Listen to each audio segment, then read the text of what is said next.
है। का उपयोग करने के लिए प्रोत्साहित किया जाएगा। सभी राज्यों को इन सभी निर्देशों का सख्त अनुपालन करना होगा। इसके अलावा आज मैं आपके साथ हमारी 2 इंटर मिनिस्ट्रियल सेंट्रल टीम्स जो हैदराबाद और चेन्नई गई हैं, उनका भी फीडबैक शेयर करूंगी। हैदराबाद हमारी जो आईएमसीटी गई है, उन्होंने अस्पतालों का, central drug store, shelter homes, मंडी इत्यादि का दौरा किया। उन्होंने पाया कि राज्य के पास पर्याप्त मात्रा में टेस्ट किट्स, पीपीई किट्स इत्यादि उपलब्ध हैं। राज्य सरकार एक end to end IT dashboard use कर मरीजों की टेस्टिंग से डिस्चार्ज तक ट्रैकिंग कर रही है। उन्होंने गांधी अस्पताल भी विजिट किया जो कोविड-19 के लिए स्टेट नोडल सेंटर है, और यहाँ टीम ने पाया कि इलाज और डिस्चार्ज के सभी प्रोटोकॉल्स का अनुपालन किया जा रहा है। इस अस्पताल में प्रदेश के 93% से ज्यादा केसेस का इलाज किया गया है और यहाँ पे 300 टेस्ट प्रतिदिन करने वाली लैबोरेटरी भी है। इलाज होने के बाद अस्पताल की गाड़ी पेशेंट को घर तक छोड़ती है और मोबाइल संदेश द्वारा भी 14 दिन होम क्वारंटाइन की सूचना देती है। अस्पताल में भर्ती मरीजों को फ्री वाईफाई इत्यादि की भी सुविधा दी गई है। टीम ने किंग कोटी जिला अस्पताल का भी दौरा किया। वहां भी सभी प्रोटोकॉल्स का अनुपालन हो रहा था और सैंपल कलेक्शन की सुविधा भी। टीम ने वहां सुझाव दिया कि अस्पताल में डॉनिंग और डॉफिंग एरियाज को दूर दूर होना चाहिए। कर्मचारियों और मरीजों के लिए अलग अलग कॉरिडोर होने चाहिए। कुछ वार्डों में अटैच शौचालय नहीं थे। टीम ने सलाह दी कि इन वार्डों में मरीजों को भर्ती ना करें, जिससे कि सब लोग कॉमन कॉरिडोर में एकत्र ना हो। टीम ने हुमायूं नगर का कंटेनमेंट जोन भी विजिट किया, जिसको बैरिकेड किया गया है। हाउस टू हाउस सर्वेलेंस वहां चल रही है। आवश्यक सामान और सेवाएं निगम द्वारा डोर स्टेप पर उपलब्ध कराई जा रही हैं, जिसके लिए निगम स्टाफ और कंटेनमेंट जोन के निवासियों का एक व्हाट्सएप ग्रुप भी बनाया गया है। कुछ हिस्सों में पुलिस द्वारा ड्रोन की मदद से निगरानी भी की जा रही है। टीम ने क्वारंटाइन सेंटर भी विजिट किया और वहां की स्थिति संतोषजनक पाई। आईएमसीटी ने सेंट्रल ड्रग स्टोर का स्टॉक मॉनिटरिंग सिस्टम भी देखा, जिसके द्वारा 44 डिस्ट्रिक्ट हॉस्पिटल्स और सब डिस्ट्रिक्ट हॉस्पिटल्स में दवाइयों के स्टॉक की रियल टाइम मॉनिटरिंग की जा रही है। टीम ने एक शेल्टर होम का भी मुआयना किया। यहाँ सरकार द्वारा भोजन और अन्य दैनिक उपभोग की वस्तुएं प्रदान की जा रही है।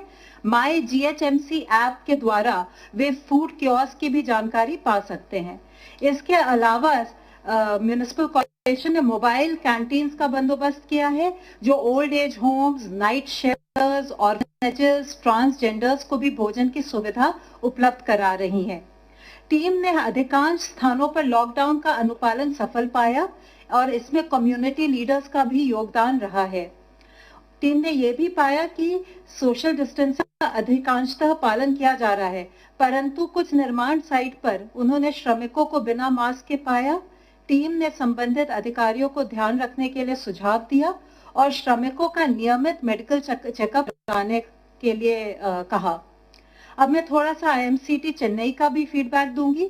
आईएमसीटी चेन्नई ने कंट्रोल रूम्स, विभिन्न विभागों के helpline, call centre facilities, containment zones, quarantine centre, Covid और गैर कोविड अस्पताल, PDS shops, bank, medical shops, children home, old age homes, fisherman की बस्ती, स्लम्स, रिलीफ कैंप, इंटरस्टेट और इंटर डिस्ट्रिक्ट बॉर्डर्स का दौरा किया और विभिन्न स्टेक होल्डर्स के साथ चर्चा की। टीम ने पाया कि तमिलनाडु में रिकवरी रेट काफी अच्छी है। 2058 संक्रमित मरीजों में से 1168 यानी कि 57% लोग ठीक हो गए हैं। प्रवासी श्रमिकों के लिए रिलीफ कैंप्स में उन्होंने पाया कि व्यवस्था अच्छी है और श्रमिक सुविधाओं से संतुष्ट है। टीवी, मेडिकल चेकअप और काउंसलिंग की सुविधा भी उपलब्ध है। लॉकडाउन के दौरान लोगों के लिए कैंटीन द्वारा भी दिन में 3 बार भोजन की व्यवस्था की जा रही है। लोगों को वित्तीय सहायता, मुफ्त राशन तथा सब्सिडाइज रेट पर आवश्यक खाद्य पदार्थों के किट भी दिए जा रहे हैं। वहां पर मोबाइल सैंपल कलेक्शन वैन्स का प्रयोग हो रहा है, जिससे लोगों की आवाजाही कम होती है। यह संक्रमण कम फैलने में सहायक होता है।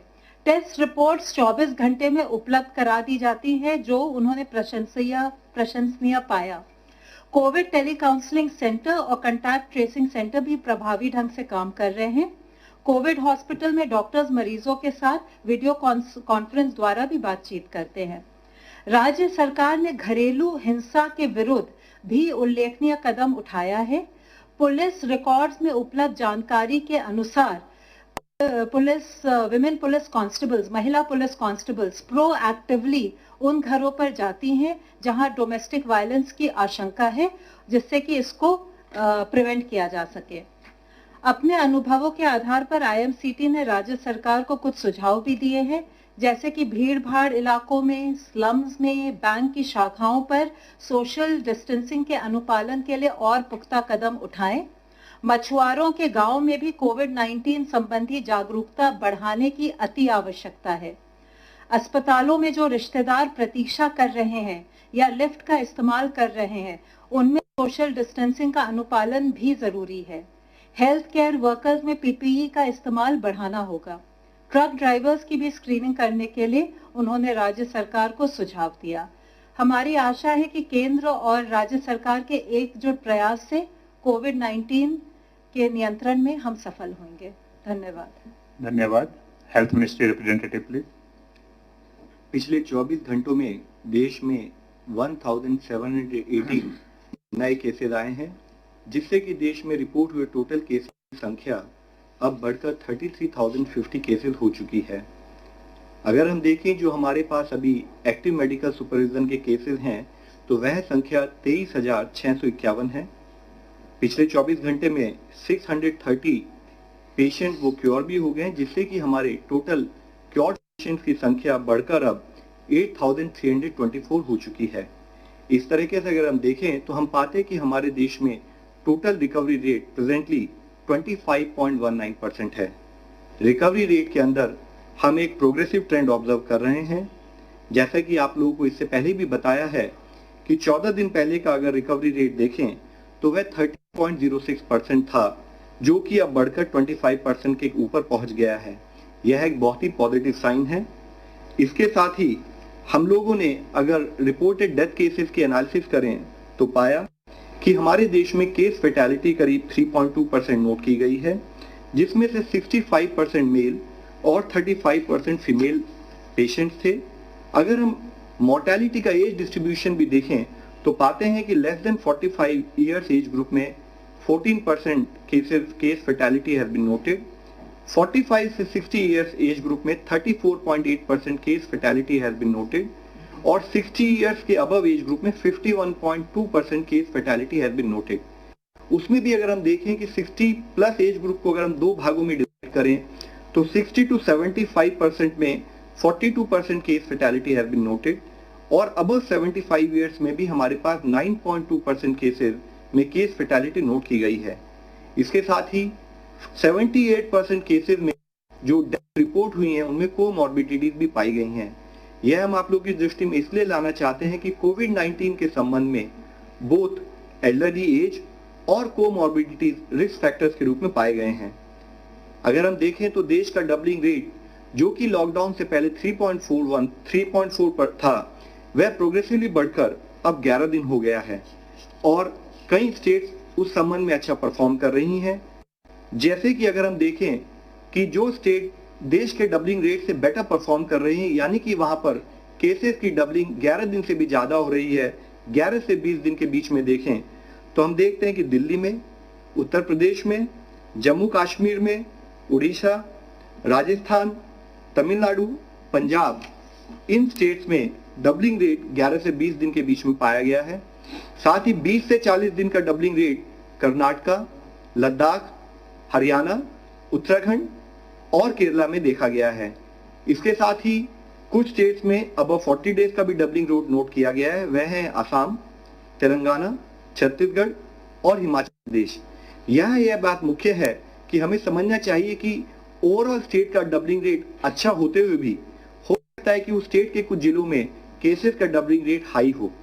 तो इसके लिए जरूरी है कि हम लोग ये ऑब्जर्व करें, ये इंश्योर करें कि हमारा जहां एक ओवरऑल देश का डबलिंग रेट बढ़े, यानी कि कम दिनों में, ज्यादा दिनों में केसेस का डबलिंग हो, उसी हिसाब से हम अपने आइडेंटिफाइड हॉटस्पॉट्स में कंसंट्रेटेड वे में काम करें ताकि हम ओवरऑल डिजीज को इस देश में कंट्रोल कर सकें। इसके साथ ही स्वास्थ्य मंत्रालय की तरफ से हमने सब स्टेट से फिर से डिस्कस किया, उनको रिक्वेस्ट किया है कि कोविड-19 के केसेस को मैनेज करते समय हम ये भी इंश्योर करें कि non Covid related essential services सभी लोगों को प्रोवाइड की जाती रहें। नॉन कोविड इसेंशियल सर्विसेज से संबंध में ऑलरेडी 20 अप्रैल को एक डिटेल्ड गाइडलाइन जारी की गई थी, जिसके तहत हमने कहा था कि वह मैटरनल और चाइल्ड हेल्थ सर्विसेज हो, इम्यूनाइजेशन सर्विसेज हो, कम्युनिकेबल डिजीज जैसे tuberculosis, leprosy, vector borne diseases जैसे डेंगू, या साथ ही नॉन कम्युनिकेबल डिजीज जैसे कैंसर, डायलिसिस, ऐसी जो भी डिजीजेज हो उनकी सर्विसेज भी रेगुलरली लोगों को प्रोवाइड करती रहनी चाहिए।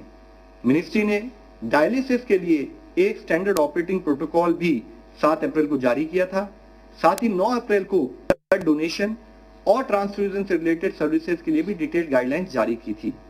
माननीय स्वास्थ्य मंत्री जी ने भी सभी राज्यों के स्वास्थ्य मंत्री को लिखकर कहा था कि थैलेसीमिया, हीमोफीलिया या सिकल सेल एनीमिया जैसे ब्लड डिसऑर्डर्स हैं, उनके लोगों को क्योंकि रेगुलर ब्लड ट्रांसफ्यूजन की जरूरत है, तो ये इंश्योर किया जाए कि उनको प्रॉपर और अनइंटरप्टेड वे में ब्लड ट्रांसफ्यूजन सर्विसेज मिलती रहें। राज्य में ये भी कहा गया है कि प्राइवेट क्षेत्र के कई अस्पताल अपने रेगुलर पेशेंट्स को डायलिसिस, ब्लड ट्रांसफ्यूजन, कीमोथेरेपी और इंस्टीट्यूशनल डिलीवरी जैसी क्रिटिकल सर्विसेज को देने में किसी कारणवश भय की वजह से या लैक ऑफ अंडरस्टैंडिंग की वजह से कभी कभी संकोच कर रहे हैं। वह अपने इस डर से अपने हॉस्पिटल और क्लिनिक्स को भी बंद कर रखे हुए हैं। उन स्थानों पर कई जगह पर देखा गया है कि वह सर्विस प्रोवाइड करने से पहले टेस्टिंग के लिए भी इंसिस्ट कर रहे हैं।